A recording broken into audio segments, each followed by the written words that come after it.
Welcome friends, प्रस्तुत है BA honours राजनीति विज्ञान सेमेस्टर 1 डिसिप्लिन स्पेसिफिक कोर्स राजनीतिक सिद्धांत की समझ अंडरस्टैंडिंग पॉलिटिकल थियरी के अंतर्गत महत्वपूर्ण प्रश्न और उत्तर सीरीज। प्रश्न: राजनीति के वैज्ञानिक अध्ययन का क्या स्वरूप है, इसकी क्या सीमाएं हैं? उत्तर: वैज्ञानिक पद्धति की उपयोगिता आधुनिक युग में निरंतर बढ़ रही है, जिसका कारण यह है कि आजकल तथ्य एवं घटनाएं निरंतर परिवर्तनशील होने के साथ साथ विचित्र एवं जटिल हो गए हैं, जिनके समाधान के लिए भ्रांतिपूर्ण कथनों एवं धारणाओं को छोड़कर निष्पक्ष दृष्टि से, समुचित रूप से प्रयोग परीक्षण करके निष्कर्ष निकालना आवश्यक है। इसलिए इस वैज्ञानिक पद्धति का प्रचलन दिनों दिन बढ़ता जा रहा है। किसी भी तथ्य को समुचित रूप से प्रयोग परीक्षण करके सत्यापित करने की पद्धति को ही वैज्ञानिक पद्धति की संज्ञा दी जाती है।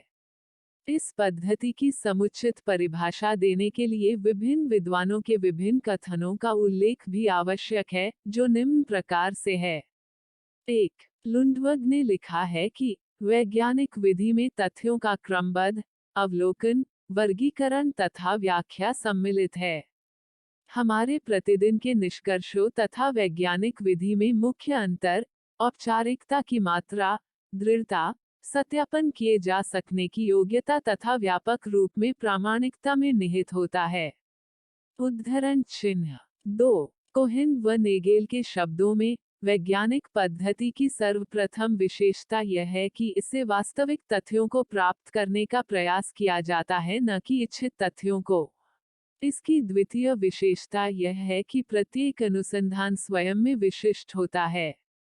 3. स्प्राउट ने लिखा है कि वैज्ञानिक पद्धति में प्रयोगीकरण, उपकल्पना और अध्ययन यंत्रों में विश्वास आवश्यक है। 4. बोल्स के शब्दों में, विस्तृत अर्थ में कोई भी अनुसंधान विधि जिसके द्वारा विज्ञान का निर्माण हुआ हो अथवा उसका विस्तार किया जा रहा हो वैज्ञानिक विधि कहलाती है। 5.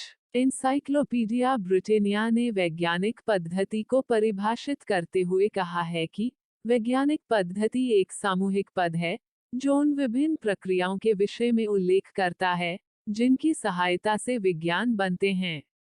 विस्तृत अर्थों में कोई भी अध्ययन पद्धति जिसके द्वारा वैज्ञानिक अथवा निष्पक्ष और व्यवस्थित ज्ञान प्राप्त किया जाता है, एक वैज्ञानिक पद्धति कहलाती है।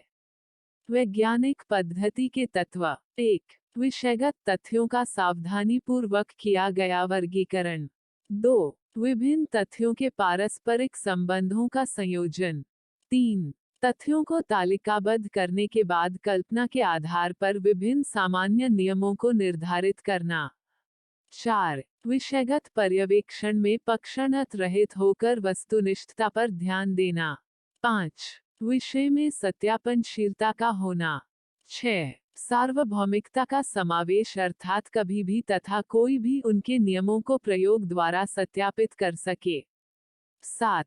सदैव समान अवस्थाओं में सत्यापित कर सकने योग्य एक वैज्ञानिक पद्धति का निर्धारण करना। 8. भविष्यवाणी कर सकने की क्षमता। वैज्ञानिक पद्धति के विभिन्न चरण।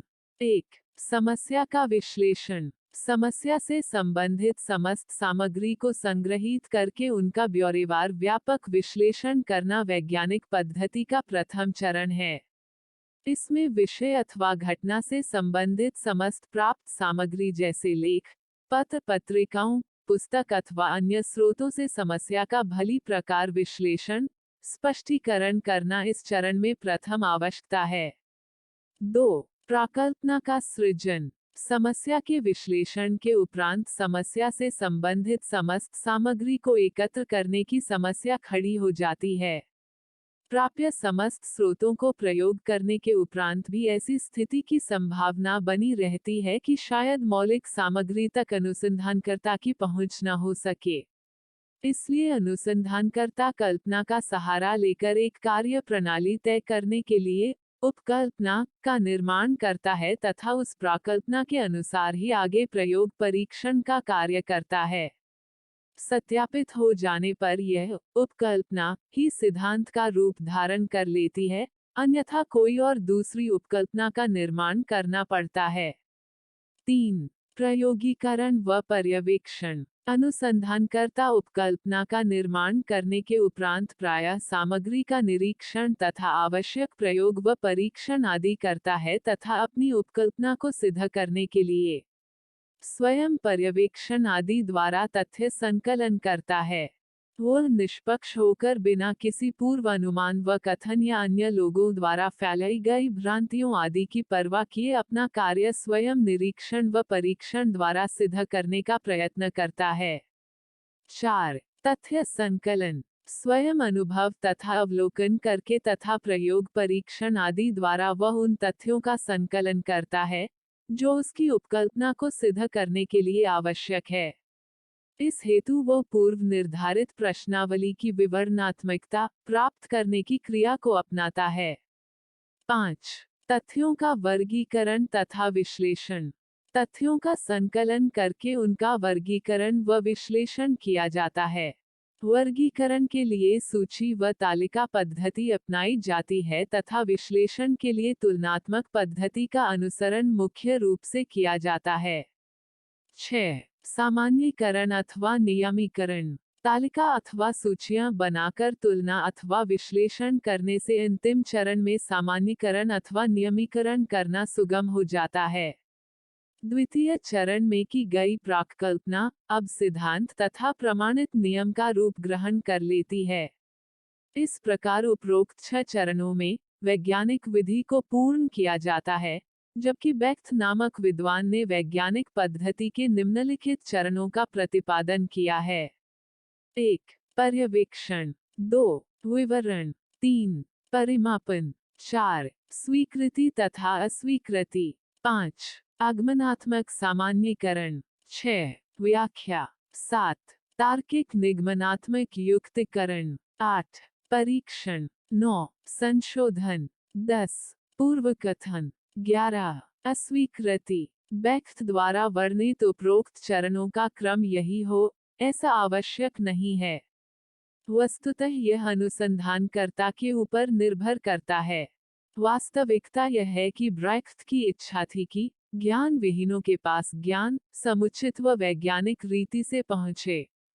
यह भी विचारणीय विषय है कि बेख्त अपनी इस वैज्ञानिक पद्धति के वर्णन के साथ साथ न तो आध्यात्मिक प्रेरणाओं का विरोध करता है और न अनुसंधानकर्ताओं को किसी अन्य सीमाओं में बांधता है। उसका वास्तविक उद्देश्य तो ज्ञान को समुचित रूप से ज्ञानहीनों तक संचरण से है। तो कुल मिलाकर इस प्रस्तुति में हमने राजनीति के वैज्ञानिक अध्ययन के बारे में जानकारी प्राप्त की। प्रस्तुति समापन। आपका धन्यवाद। Disclaimer: This notes has been made after a lot of research, yet the accuracy of the answers may vary. The author assumes no responsibility or liability for any errors or omissions in the content of this notes.